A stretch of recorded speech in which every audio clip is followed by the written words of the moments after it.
Time to scout the enemy, the Illinois Fighting Illini. And from my point of view, Illinois has taken a major step backwards. You are Locked On Nittany Lions, your daily podcast on the Penn State Nittany Lions. Part of the Locked On Podcast Network, your team every day. Yes, that is right. You are Locked On Nittany Lions. Thanks so much for making us your first listen and watch every single day. We are free and available wherever you get your podcast, part of the Locked On Podcast Network. I am your host, Zach Seyko, and today's episode is brought to you by Jase Medical. Empower yourself when you purchase a Jase case, providing you with a personal supply of 5 antibiotics that treats up to 50 plus infections. Get yours today at jasemedical.com. That's JASE medical.com. And coming over from Illinois rivals, it is Doug Bucshon, the publisher of the site, does incredible work over there. Everything you see on the site is courtesy of him. So he's an Illinois expert, and we're going to get the lowdown on the opponent today to preview what's to come Saturday out in Champaign. I mean, this is a 12 p.m. Eastern time kickoff, 11 a.m. local time, and Penn State is currently a 14.5 point favorite. It's moved from 11.5 to 14.5. Good, solid, nice weather. It's starting to settle into fall, about mid-60s for the day. Just kind of trying to set the scene here. And Penn State, number 7 team in the nation. For Illinois, different kind of circumstances here. 1-1. A scare against Toledo, a MAC team, I should remind some people. But they are 1-1. Kansas, I watched that Kansas game to try to get a better scouting impression of the Fighting Illini, but that's why we bring on the expert, Doug, to talk about that today. So, Doug, the first thing I want to start with is what is going on with this Illinois team, because I will still own my take because it's the first road game of the season. Illinois is a Big Ten opponent that has frustrated Penn State. Brett Bielema is a very good coach, so he's going to have some tricks up his sleeve for this one. But at 1-1, they should be 0-2, frankly. I thought Luke Altmaier was going to give them a boost. The defense has taken a major step backwards. Am I in the ballpark with all of this, or what else is going on behind the scenes that has had Illinois at a point where they are 1-1, should be 0-2, frankly? Well, I mean, yeah, they needed a miracle play on 4th down on the last drive against Toledo to pull that one out against Toledo. Really, what they're not doing the two things that they did well last year that led to an 8-4 regular season, and that's running the ball and playing great defense. And they're not doing one of those two things to start the season. It's a problem because that's the identity that Brett Bielema wants to have. You know, he comes from Wisconsin. They don't necessarily ground and pound it the way they used to, you know, in Madison. They throw the ball around a little bit, but they're not running the ball well. Chase Brown, their all Big Ten running back, is in the NFL with the Cincinnati Bengals. They have Reggie Love, a veteran, and Josh McCray. But those are two guys who they can't really bounce runs to the outside and make plays on their own. They have to have good offensive line play. Not really getting it done in the run game yet. And defensively, they're still figuring it out after losing most of the back end of their defense to the draft and graduation. And of course, Ryan Walters, the defensive coordinator, that becomes a big story. He's the head coach at Purdue now. Aaron Henry was promoted from DB coach to a defensive coordinator, and you know he's in the spotlight this week. He's got to put together, and so far major questions about the defense. They have statistically they're the worst defense in the Big Ten going into Week 3 against Penn State. And that Penn State right now is the best offense in the FBS. I know who they played, right? They played West Virginia, who is going to be about a 500 team when all said and done. They're a respectable team for this season, but they're okay. They're not going to be anything other than average. And then Delaware, we know what they're ranked in the FCS, but they're still an FCS opponent. But Penn State has all the elements to make Illinois have just nightmares come Saturday, between Drew Aller showing that he has all the potential in the world as a quarterback. You have 2 capable running backs that are going to be future first-round picks, a better offensive line to go along with it. Because, Doug, when I look back at that 2021 game, Penn State should have won that game. And it's not to discredit what Illinois did that day. You cycle in quarterbacks. So I was there at that game. That was an ugly game. I hate to think about it. 9 overtimes, the worst possible, ugliest game to go down in history for the wrong reasons. But Penn State couldn't close it out because they didn't have a running game. So if Penn State gets any lead against Illinois, whether it's 3 points, 7 points, 14, 21, or whatever have you, Penn State now finally is able to attack you with a run game that just basically plays keep away from an Illinois defense, from what you're telling me, is already struggling. Is it because the secondary has been decimated? Devin Witherspoon went top 5. They lost their startings, all conference safeties, and most importantly, Ryan Walters, as you mentioned.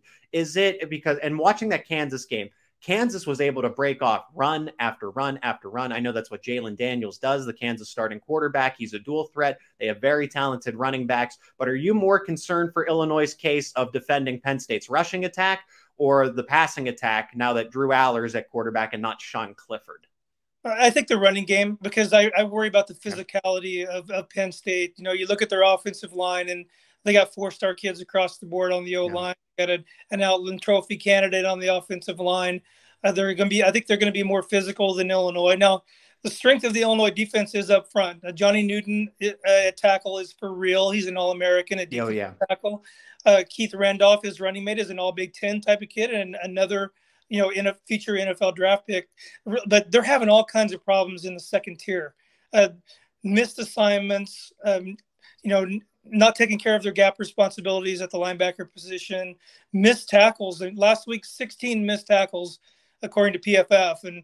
And after the first week against Toledo, they tackled pretty well, in space. But against Kansas, against a Power 5 opponent, they couldn't bring guys down, and a lot of missed tackles with the linebackers and the safeties. And that's really kind of what I worry about the most with Penn State is their physicality up front, their ability to pound it on the ground and chew up yards and chew up the clock. And you're right. If Illinois gets out to a slow start like they did against Kansas, they're going to be in some big trouble because there's not going to be enough time to make up. They're not going to be able to put points on the board like they did against Toledo, and they came back a little bit against Kansas and got things going offensively. But if you get behind against Penn State and let the Nittany Lions get rolling, I think they're going to be in big trouble. Yeah, it's just a tale of two. I mean, Penn State has been able to mold itself into a top 10, honestly, arguably a top 5 program for this season alone. And Illinois, I feel like, has kind of stayed a little bit status quo. I mean, 2 years ago in 2021, they frankly weren't a good team. But then last year, 8-4, very successful. Brett Bielema feels like they was finally turning the corner with the program. And I thought when they brought in a Luke Altmaier to be the quarterback, who's shown that he's more of a capable dual threat, former top-tier prospect as a quarterback, consensus 4-star, somebody that was coveted in the transfer portal, comes up to Champaign, and he's been good so far, but they've asked him to do so much more. Okay, I know they didn't ask him to come in and be a game manager like a Tommy DeVito. Tommy DeVito was kind of limited in his skill set, and Altmaier does more. So how much better does, and the last topic in this opening segment here, Doug, before we move on to the game plans for both teams, for Altmaier, how much better does he make this version of Illinois' offense? Well, he's got arm talent, and he can make all the throws, and he's an athlete. And we were real surprised in week 1 with really how fast he is and how he can chew up yardage with his feet. Penn State will have to account for him as a runner, not just designed runs, and I think they'll dial up a few of those. But scrambling, he had a 72-yard run against Kansas, which was the play of the game for Illinois. Is the best running play they had by far. As I said, he can make all the throws. The problem that they're having is they're getting put in obvious passing situations where defense can just tee off on him, and the offensive line, especially the right side of the offensive line, the pass pro hasn't been up to par yet, and Altmaier's running for his life a little bit, and he was sacked 6 times against Kansas. But if he has time in the pocket to set up and throw, he's a very accurate passer. He's got a strong arm, a good player, and probably Illinois' best player on offense. Yeah, he's shown. I mean, he's really put the team on his shoulders. Watching that Kansas game, the fact that Illinois was even in it had to do a lot with Luke Altmaier. It is Locked On Nittany Lions. We're bringing over Doug from Illinois Rivals to preview this game in full, get the official scouting report of the enemy. We're going to talk about game plans because I'm interested to see if Illinois is going to pull a rabbit out of a hat here and do something totally that is traditional Brett Bielema, but something that hasn't been on tape because Illinois has been running a lot of spread. We're going to discuss that in just a moment. But first, let's hear from one of our sponsors of today's episode, and that is Jase Medical. Everyone should feel empowered to take care for themselves and their loved ones during the unexpected. That's why Jase Medical offers the Jase case. The Jase case provides 5 life-saving antibiotics for emergency use and gives you peace of mind so that you're not just hoping that you have access to medication in an emergency. Jase Medical makes sure that you have the medication in hand. Jase Medical is simple. They handle everything from the online evaluation to licensed pharmacy, medication delivery, and ongoing consultation and care. Don't get caught unprepared. Save more than $360 by getting these life-saving antibiotics with Jase Medical, plus an additional $20 off by using promo code LOCKEDON at checkout on jasemedical.com. That is JASE medical.com, promo code Locked On.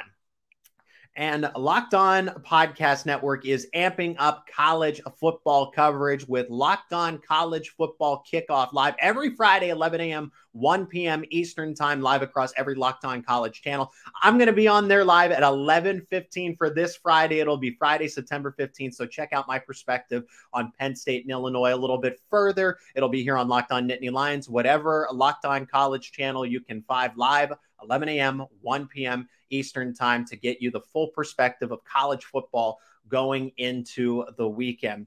And Doug doing incredible work. I encourage everybody to go check out Illinois Rivals if you want a more in-depth coverage about what the Fighting Illini are going to do outside of this podcast. To get recaps, analysis, you go check out Doug's work at Illinois Rivals. Okay, the game plan, because this is something that the thing that makes me nervous the most, Doug, is if Illinois is going to use the home field advantage. It's an orange out. You're not wearing your orange, Doug. It's for the but I like that Penn State, iconic for the whiteout game, and then Purdue does the blackout. Illinois does the orange out. I think Maryland's going to do a gold out. Penn State seems to be that prime opponent to do those color outs for those theme type of games, and Illinois is doing the orange out. I'm really eager to see what they're able to do with the fans and the atmosphere come Saturday. But what I'm also eager to see, and maybe a little anxious as well, is the fact that Illinois could go towards maybe, right? I want to get your perspective on this. If they do decide to go back to the traditional ground and pound, because in 2021, it worked. Okay, they controlled the time of possession. They controlled the pace of the game. They kept the ball away from a Penn State offense that just needed a lot of opportunities in 2021. But this time around in 2023, the offense is a lot more efficient. So when they do get the football, most likely they're going to score or get pretty close to scoring. There's not going to be a lot of 3 and outs. So what is Illinois going to change up the game plan? Because I am just not used to seeing a Brett Bielema coach team with a spread offense and no huddle. And I know they played from behind, so you have to do that. But it's just weird to see 5 offensive linemen, 4 wide receivers, and a quarterback all alone in shotgun in a Brett Bielema coach team. Well, that's Barry Lenny Jr., the offensive coordinator, who they brought from UTSA. He ran a spread attack there, kind of a running spread attack is kind of the system. Anybody who saw the game 2 years ago, they brought out a gimmick offense in that one. If you remember, 9 offensive linemen. I think they called it the barge or something like that. Don't expect to see that. They're not going to bring the barge out of mothballs for this one, but they still want to run the ball. Even when they spread teams out horizontally, they're spreading them out to get the running game going and create space for the running backs. And they want to establish the run against Penn State. They don't want to put Luke Altmaier in obvious 3rd and long passing situations where Penn State can blitz him, can pressure him off the edge, and they've had all kinds of problems protecting the quarterback. So expect him to come out and try to establish the running game. That's what Brett Bielema does. To the chagrin a little bit of the fans. I think the fans want to see Illinois throw the ball more. I think they understand Luke Altmaier is probably their best player, probably their best hope to get something going offensively. But, I think they still want to establish that identity. It's still a Brett Bielema team. They want to establish the run. And frankly, their wide receivers, especially on the outside, are not speed guys who are going to create a lot of separation. That they have to be put in certain situations where they can be successful. maybe on crossing routes or quick hitters to Isaiah Williams, the slot receiver, and stuff like that. So the game plan is going to be establish the running game, get makeable third down situations, and try to move the chains. Are those first and second down runs, are they going to be typically out of shotgun, or are we going to see a little more Luke Altmaier under center for this game? I haven't seen him under center much at all. So okay. It's going to be out of the gun. It's, out of the spread. Like I said, they're going to try to spread him out horizontally. I think they mix up gap plays and zone plays. I think you're going to see most of these plays against Penn State will be inside zone and gap running plays. You look at Penn State's players out on the edge, the speed that they have at defensive end, especially and linebacker, is going to make it tough for them, to do the stretch plays and turn the corner. So they're going to want to chew up yardage in between tackles with Reggie Love, Josh McCray, and maybe even get a couple of freshmen involved in the running game. And we've seen when Penn State played Michigan last year, that inside zone, the counters were a big issue. So if Illinois can have some success, I think that they can hang around in this game. But Penn State definitely probably game planning for that. Let me say this about a Penn State team, Doug, and you probably just leading up to this and studying what Penn State does. Penn State is so much more adept in defending against spread type of teams. That's just the style. So when it comes to playing up against Ohio State, Penn State is more prepared for that just based on personnel, coaching style versus opposed to a Michigan or 2 years ago in the case of Illinois, the big ground of Wisconsin, the big ground and pound teams, traditional Wisconsin. I know Luke Fickell's bringing in a totally different system now, spread offense, even though the running game's been working for them, right? But Penn State just matches up better against the spread. So, Doug, you telling me that Penn State is going to face an Illinois offense that is going to be more reminiscent of a UTSA, because that's where the offensive coordinator comes from. They just do better against that style of system. Now, I think Luke Altmaier's legs are going to be a little bit of an issue. I think they're going to give headaches, but it's not like Penn State hasn't spied the quarterback before. That's basically the game plan. They try to come in with these stunt blitzes. Guys are coming from everywhere, right? And I think we're going to see Manny Diaz break out some different type of blitzes just for this one. That week 3, last year when they were 10-2, weeks 1 and 2, they kind of, even against Purdue, and Purdue was a close game, they saved all the good stuff for Auburn on the road in a color out in week 3. So deja vu all over again. Week 3 on the road against a team that, yes, Penn State, it seems like everybody's picking Penn State to win. The jury's out whether you think they win by how much or how much they cover by. That's fine.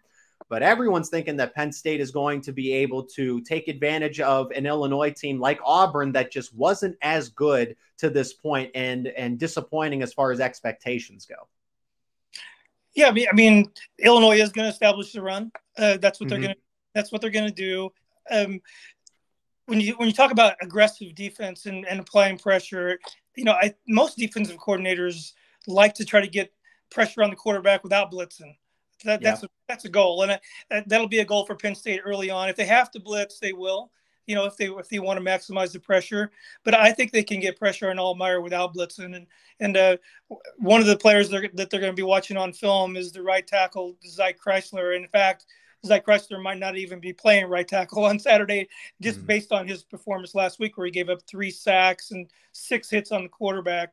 But I think they can get to Altmaier without blitzing, and then that makes it doubly tough on Illinois to get the ball downfield when they can put 5 defensive backs out there and blanket the wide receivers. But if they do blitz, I do think Altmaier has some decision making ability where he can get rid of the ball quick. He's pretty decent under pressure, and like I said before, he can make plays with his feet if he's flushed. So they'll definitely have to contend with that. And that's what an Abdul Carter's for. Abdul Carter's typically that quarterback spy. Yes, they'll use him in blitzing situations, but they like to, at least for now, through weeks 1 and 2, what we've seen, instead of Abdul Carter being the one to blitz, he's the one to stay back and clean things up if the quarterback is able to break contain after that blitz. As far as Penn State, now let's flip it over to Penn State offensively and Illinois defensively. Penn State, I think, can do a variety of things here because now they have the offensive line and the running backs to control the ground game. They can ground and pound. They could run it 40, 50 times that they really wanted to, and they'd have success. But now with the arm talent of Drew Aller, and the wide receivers have shown a lot more capabilities than people were given credit for in the offseason, that Penn State can do so much more. And I think play action is going to be the detriment of the Illinois defense. And you said that Illinois is going to game plan a little more for stopping the run, but how do you do that when it's almost a pick your poison type of situation, and the play action could really get you bad in those given situations? Yeah, they're balanced. I mean, I watched them play last week against Delaware, and even though they didn't need to, they threw the ball effectively against Delaware. Third down is going to be huge. Getting off the field on third down is going to be huge for Illinois. I think Penn State, with the decision making and ability of Alar and his versatility and the physicality, the offensive coordinator from Penn State has a lot of options on third down. They get a lot of third and makeable situations, third and short, third and 3 through 5, and those are really difficult plays for defensive coordinators to handle when they have that kind of versatility on third down. So if they get some luck, if they can get off the field on third down, if Allard maybe throws a couple of picks, they got a chance. But I see Penn State being able to sustain drives because of their physicality, because of their versatility, and because of that ability to pick up key first downs. And I just want to confirm with you, Illinois is a base 4-3 defense. And just as far as what Penn State's going to see on Saturday. They're a base 3-4 defense. 3-4, okay. And Johnny Newton and Keith Randolph play the 5-tech tackle or end or whatever you want to call them. And then they have nose tackle. So it's a 3-4, 2 inside linebackers. But they actually play nickel probably a little bit more often than they play with the 2 backers. So they probably have the nickel out there about 60% of the time. They really like Xavier Scott, their nickel back, which they call the star position, a playmaking position where they put him in the box and he defends the run. And then the 2 outside rush linebackers. For Penn State fans, we've seen a lot of 12 personnel where there's 2 tight ends on the field, and Theo Johnson and Tyler Warren have been really good. So, Doug, the fact that you bring up that Illinois could be running a lot more nickel formations on Saturday, then I think Penn State to counter is going to run more 12 personnel and use the additional, the big bodies to set up the running lanes out there. Because so far, at least through 2 games, the wide receivers haven't exactly done the best job blocking downfield to open up those explosive running plays, but we'll see what Penn State ultimately does. But that's been the name of the game so far for this version of Mike Yurcich's offense, is that they are playing more 12 personnel just because they have the tight ends to do it. And they have 2 very capable wide receivers at the top with Keandre Lambert-Smith and Trey Wallace. But if like a Delaware runs it completely, they run a 3-3-5, which is that probably works a lot more for the FCS, but it contains the big plays. If they're going to run more defensive backs, if Illinois is going to run more defensive backs, then I can easily see Penn State trying to run the ball itself a little more, actually. Yeah, probably. I think they have faith in Xavier Scott, the nickel, to play the run pretty well. They bring him up close to the line of scrimmage. He plays in the box like another linebacker. But it's you mentioned the 3-3 stack defense. Illinois has got some experience against that play in Toledo, and it's actually a difficult defense to try to scheme for and block for. Just so many guys running around, guys blitzing from everywhere. But the Illinois is a little bit different look. They're not going to blitz a ton. They're going to do some zone blitzing up the middle with their inside linebacker, Kanena Odeluga. They like to blitz him, and they'll bring the 2 rush linebackers off the edge. But I don't think they're going to want to blitz Drew Aller a lot, because they're going to want to defend in the back end where they've been having a lot of troubles defensively. All right, it is that time for predictions. Understanding the game flow, we're just going to get an idea of how this game is going to unfold in the final segment. Before Doug and I get to that, let's hear from our other sponsor of today's episode, and that is Gametime. Buying tickets to your favorite events should not be stressful. Gametime is the fast and easiest way to buy tickets for sporting events, music, comedy, theater near you. The Gametime app experience is convenient, and it's also pretty handy when it comes to discounts. You can unlock flash deals, so you get an additional discount on top of fair prices for your tickets. And my favorite feature is being able to go into the app. You can see the venue and where you want to sit. So there's no guessing. as far as when you go to that event, if you're going to like your tickets or not, you get the actual view of what your seat is going to look like. So Gametime, the place to get last second deals for everything: football, basketball, baseball, concerts, theater, comedy, you name it. Snag the tickets without the stress with Gametime. Download the Gametime app, create an account, and use promo code LOCKEDONCollege for $20 off your first purchase. Terms apply. Again, create that account and redeem promo code LOCKEDONCollege for $20 off your first purchase. Download the Gametime app today. Last minute tickets, lowest price guaranteed. And in this final segment, we are going to predict this game and see how it unfolds here, whether that's a score prediction or just key players. And ultimately, I am most interested in the game flow of how this game will start, because it is an 11 a.m. kick local time. It's noon. Penn State, people who are criticizing the Nittany Lions say they don't do well with road games and it's too early. They're going to need some time to wake up, and that's fine. I think both teams will have some. We'll definitely have to get the sleep dust out of their eyes. Okay. But even still, like, this is a Big Ten game. And I feel for Penn State that revenge is on the mind. So I anticipate that Penn State is going to have some things that they've been saving for this game. James Franklin is a petty football coach. He wants to stick it to Illinois. He's wanted to stick it to Iowa, to Minnesota. He remembers those conference games that derailed a good season, a great season that ended up being good because of those kinds of games. And Illinois was just that. That kind of really set the tone for the rest of the regular season. They finished 7-6. It was a lost cause in 2021. And Illinois, after Iowa, was that turning point here. So for Penn State, I just think they have their way with Illinois. I think the game is going to get out of hand. Illinois is going to be behind. I know they're going to try to control the pace of the game early on. That's at least what I'm anticipating. But Penn State can do so many things now offensively. They don't have to rely on bubble screens for their 1st and 10 play. They can run it. They can use play action. They can draw up pass plays that work. The 2 tight end sets, I think, are going to be able to counter that nickel defense, Doug, that you mentioned. And I'm thinking this is something. Now, let me point this out. And Doug, I don't know if you're interested in sports betting or gambling or anything, but the betting sharps really think that Illinois keeps this within 2 touchdowns. Okay, so the spread is 14.5, meaning that Penn State is projected and favored to win by 14 points in the eyes of Vegas. And there are a lot of people that do this professionally that handicap these games and say Illinois keeps it closer than that. So whether it's 10 or 7 points, they think that the Fighting Illini are going to hang around. But I think that Penn State does, just because of the given situations here. Penn State is in a much better spot, with Illinois still trying to figure things out. And I don't think that's the case. I think Penn State can win by 4+ touchdowns on Saturday. Well, I don't know about all that, because I don't know if they'll have enough time to score that many touchdowns. But if you look at the first 2 games, neither team really had an inordinate number of explosive plays. It was more grinded out, and I think that's the kind of game we're probably going to see on Saturday. I think Illinois is going to have all kinds of trouble with long, sustained Penn State drives where they just chew up 5, 6, 7, 8 yards at a time. Yeah.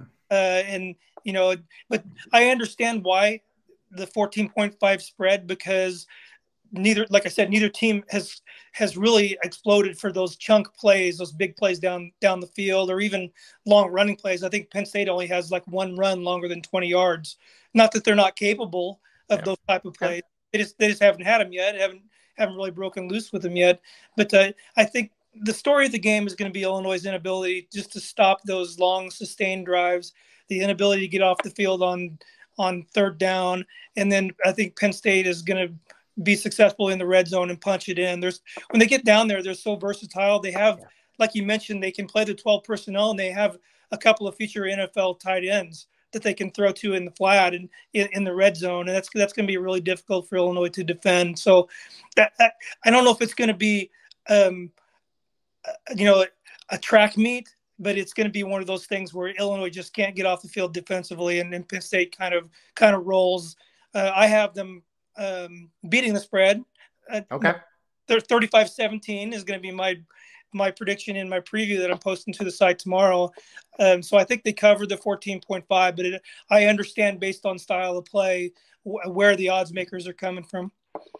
Yeah, I'll add 7 more points to that. I think, like I said, Penn State is not going to let they remember, and there's plenty of players still from that 2021 team that remember that. I think of Curtis Jacobs, who's now a veteran linebacker in this group. There's offensive linemen that know that game, that remember it well. Now, the Drew Aller, Nicholas Singleton, Katron Allen, Abdul Carter, those faces of the team don't exactly remember that game. They remember maybe watching it. Drew Aller said it's kind of a distant memory. He just remembers that he had it on the TV, kind of watching the game as a fan getting ready to be a Penn State football player. But this one's personal for James Franklin. So I see a 42-17 outcome. I just think it's kind of just from my point of view, Doug, it's the fact that the Nittany Lions have a chance to stick it to Illinois. They've just done that, whether it's Iowa or Minnesota. And now they get the opportunity to go. And I think the atmosphere is going to be great. I think it will be a slow start just because it is an earlier game. Penn State has they have played the noon game against Delaware, but they were in that primetime game against West Virginia. And of course, Illinois did play that night game against Kansas on a Friday. Just from what I've seen from the Illinois defense, as far as defending the run, the way that the Jayhawks were able to carve them up, I don't know that Illinois, even with focusing on it for an additional week, how much progress they can make against a Penn State team that could do the exact same thing. Just they're not going to run Drew Aller as much as a Jalen Daniels would. So I like Penn State to control this one. And your insight, your perspective was fantastic, Doug. I've learned so much more about Illinois just from what I've seen in the two games between Toledo and Kansas, and just kind of watching some highlights and doing some background research on them. Yeah, I think one thing you mentioned, I think the emotional factor is something I think maybe we overplay a little bit in the media. I think down on the field, you can probably throw that out after the first quarter or so. And it just comes down to, who has the better players and who makes more plays. And I think that's Penn State. I think across the board, if you look, our Penn State rivals side had a story today that showed the recruiting for each of the starters on both teams. And Penn State has 4 stars, across the board. They have 4-star kids in their starting lineup. Illinois has 2 stars and 3 stars, and a scattered 4-star here and there. But the talent level, there is a disparity there. Penn State is more physical. They're bigger. They're stronger. And I think that the game 2 years ago is not really going to be a factor in this one. I think it's just going to come down to who's the more talented team, and I think that's going to be Penn State on Saturday. He is Doug Bucshon of Illinois Rivals. Like I said, go check out that website if you want the other side. Again, scouting the enemy even further. I think this podcast does justice for it. But Doug, really appreciate the time. Thanks so much for joining me here on Locked On Nittany Lions. I appreciate the insight about Illinois. Anytime. Thanks for having me. Thanks for checking out this episode of Locked On Nittany Lions. If you like what we do here, become an everydayer, subscribe to the YouTube channel or wherever you get your podcast. Leave a review. Let me know what you like about the show or what you want to see on upcoming episodes. And there's going to be more Penn State football previews, analysis, recaps, all right here on Locked On Nittany Lions.